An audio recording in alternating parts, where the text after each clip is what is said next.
continuando con esta serie de videos con respecto a los referentes éticos y procesos indispensables, bueno, yo quise agruparlos en los tres que tienen que ver con el ser humano en su potencialidad. Estos tres que estamos agrupando, vamos a conversar sobre educar en, por y para la ciudadanía participativa y protagónica, educar en, por y para la libertad y una visión crítica del mundo, y educar en, por y para la curiosidad y la investigación. Todo tiene que ver con cómo el ser humano en su plenitud, cómo disfruta un adolescente o una adolescente de manera consciente y de manera participativa su vida, no solamente escolar, sino su vida. Nosotros heredamos una lógica de que la escuela es la escuela y la vida es la vida. De hecho, cuando a veces dice educar para la vida, pareciera como que entonces no, es que no va a ir a la universidad, es lo que va a aprender un oficio. Fíjense cómo las lógicas que nosotros repetimos, sin darnos cuenta que el muchacho y la muchacha está vivo, cuando está en la universidad es vida, y cuando está en un trabajo es vida, y cuando está en la escuela vive. Y por eso estos referentes éticos y procesos indispensables no son para la memorización de ellos, es para vivirlos en el día a día. Entonces, en ese educar en la ciudadanía participativa y protagónica, la escuela debe estar llena de estrategias, de experiencias, donde la ciudadanía se protagonice, donde nuestros y nuestras estudiantes se sientan que están involucrados e incorporados.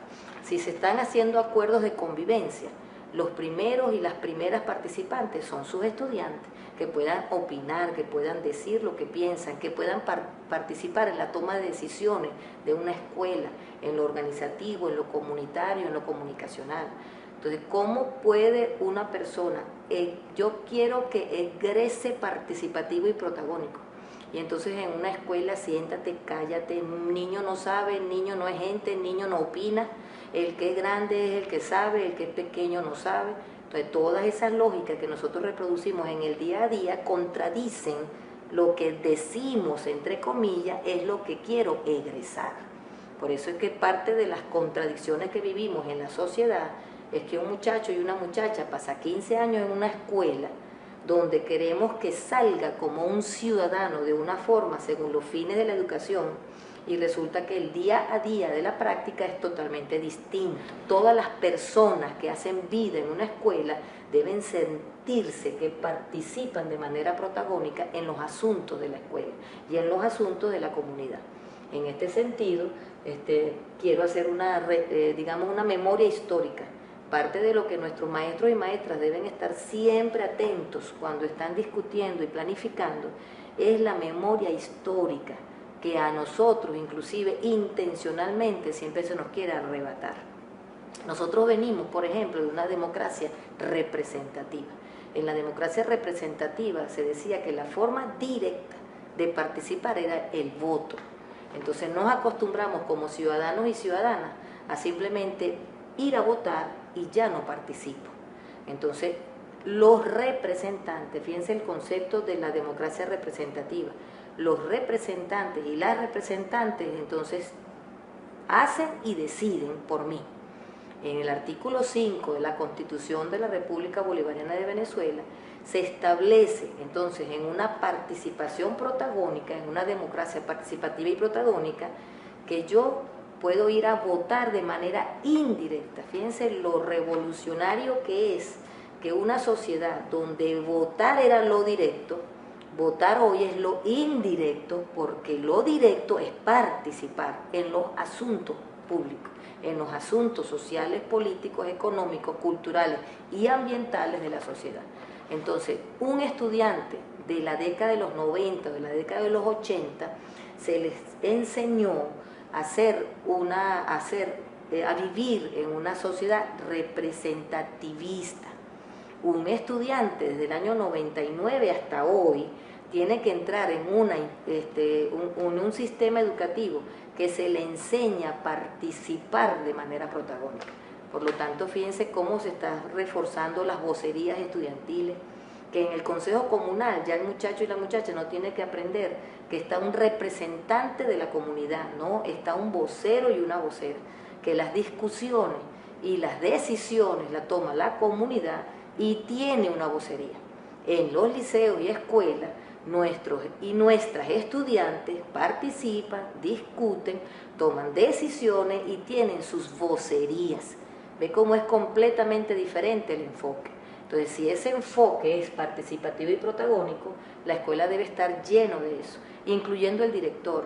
Si un director de una escuela tiene un problema, él no va a socializar la decisión que tomó, las grandes molestias que tiene, por ejemplo, el personal docente, cuando escucha que el director decidió algo y luego lo que dijo fue lo que decidió, que es distinto cuando un director o una directora de una escuela tiene algún problema y entonces lo que llama a socializar es el problema. Y se hace una construcción colectiva, se hacen los planteamientos y propuestas, y cuando surge de la discusión una propuesta, esa propuesta colectiva seguramente es más efectiva, seguramente es más eficiente y seguramente es más pertinente y más legítima.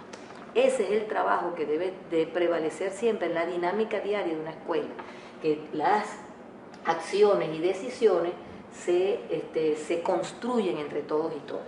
Entonces, si tenemos, por ejemplo, un problema de seguridad escolar, vamos entre todos y todas a construir el mapa de cómo abordar de manera integral esos problemas.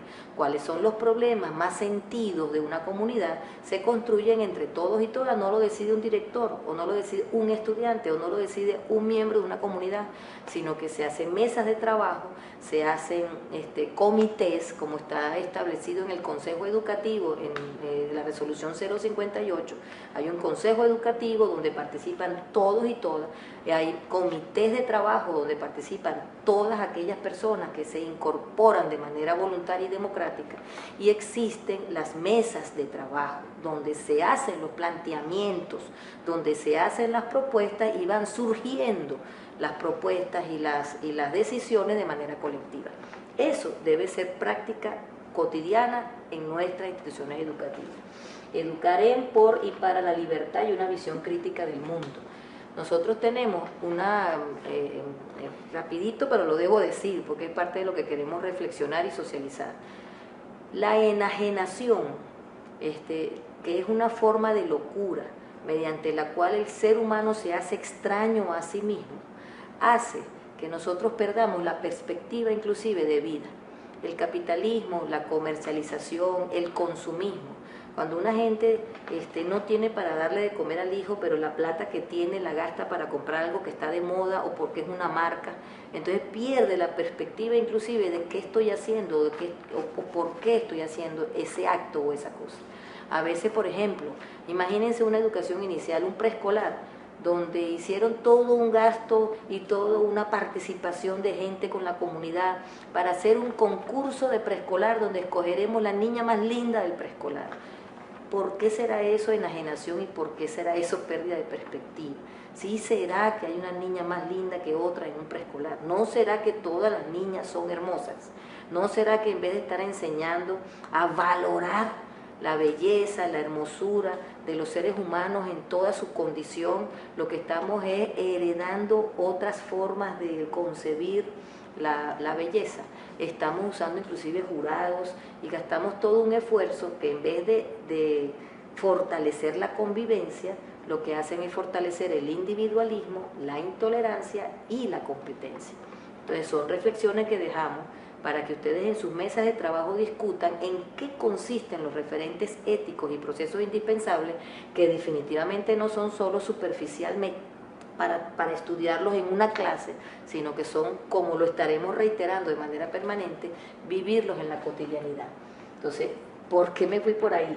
Porque la libertad, se habla de libertad, entonces la conquista de mercado ha generado tanta publicidad conductista, por cierto, condicionamiento pavloviano, de que una gente ve una valla y entonces ve una mujer en traje de baño y ve una botella de una cerveza y te asocian entonces y dices, yo soy libre de hacer eso, termino alcohólico, termino con cirrosis hepática, pero yo era libre de decidir eso, con tomarme esa cerveza donde yo lograré a esa catira, y esa la veo todos los días en esa valla donde se me está metiendo una manipulación mediática. Pregunto, en una manipulación mediática donde la verdad deja de ser real para hacer lo que la publicidad hace de eso, donde las emociones afloran más allá del tener conciencia de quién soy y de lo que estoy haciendo, ¿será ser libre? ¿Será tener una visión crítica del mundo? Entonces sí creemos que en nuestras escuelas y liceos deben haber espacios de reflexión y de discusión y de pensamiento crítico. ¿Qué estoy haciendo? ¿Por qué lo estoy haciendo? ¿Y para qué lo estoy haciendo?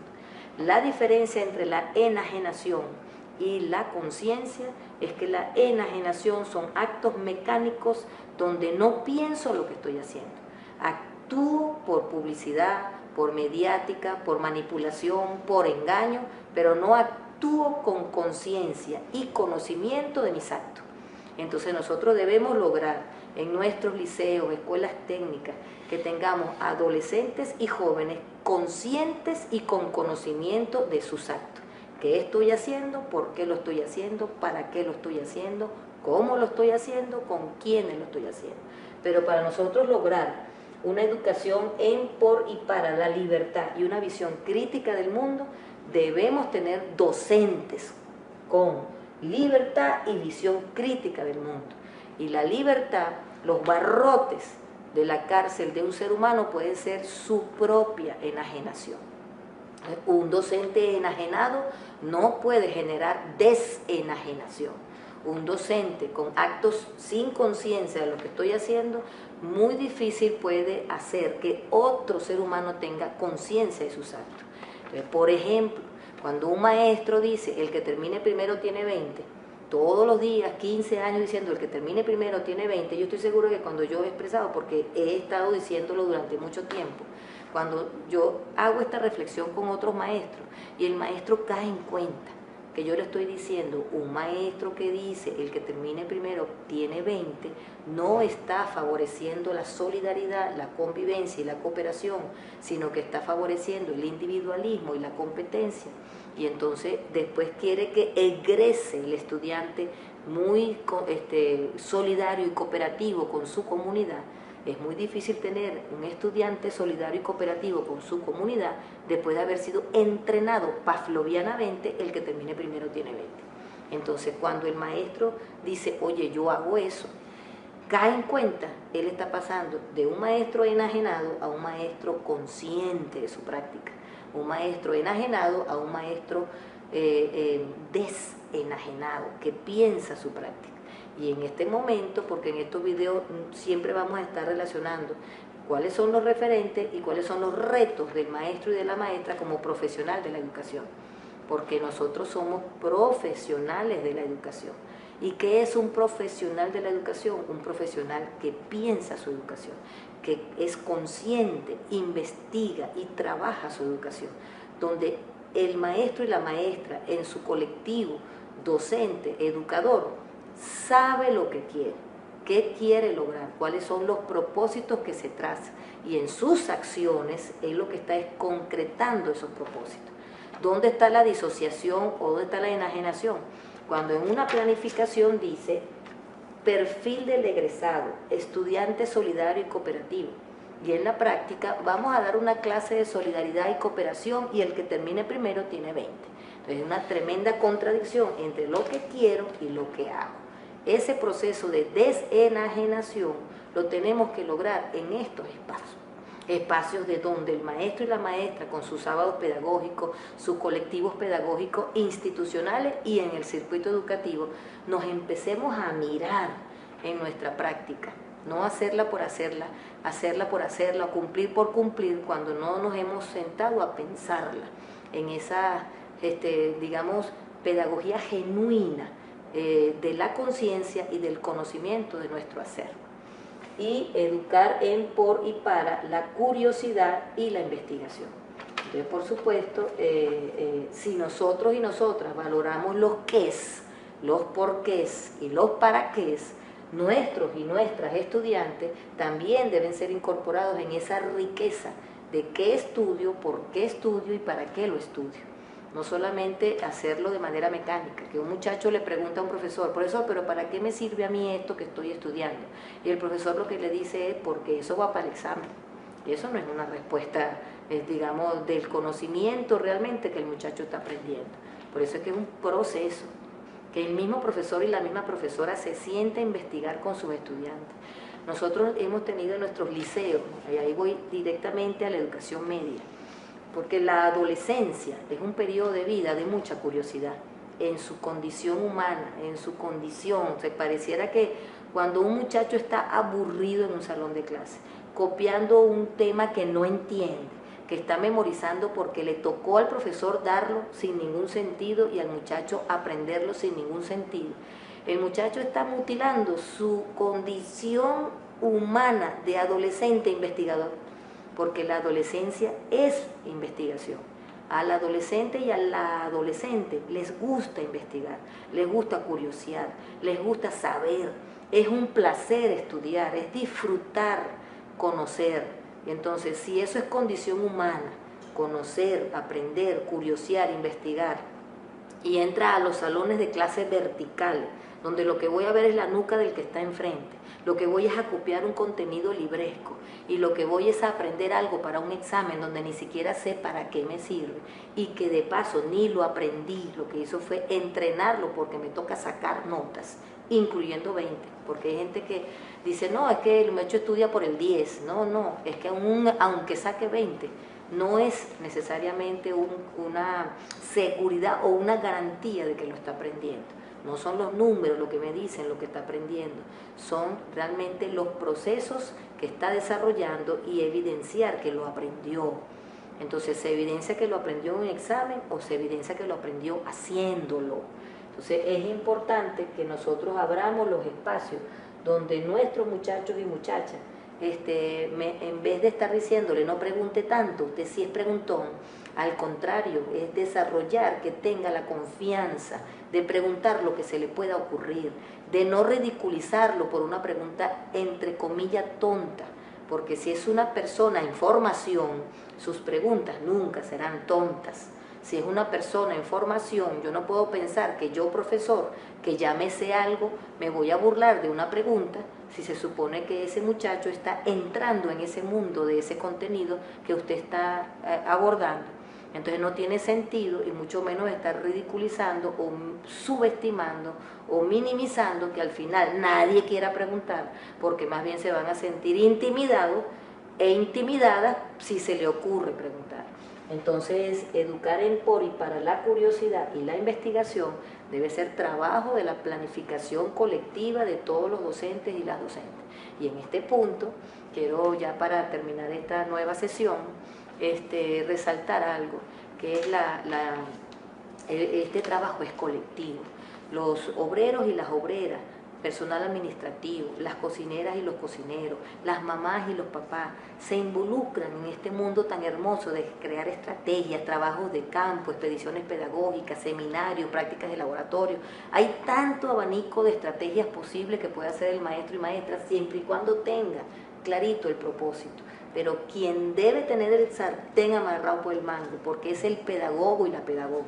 Así como les dije que el maestro es un profesional de la educación, también les debo resaltar que el maestro y la maestra es un pedagogo y una pedagoga.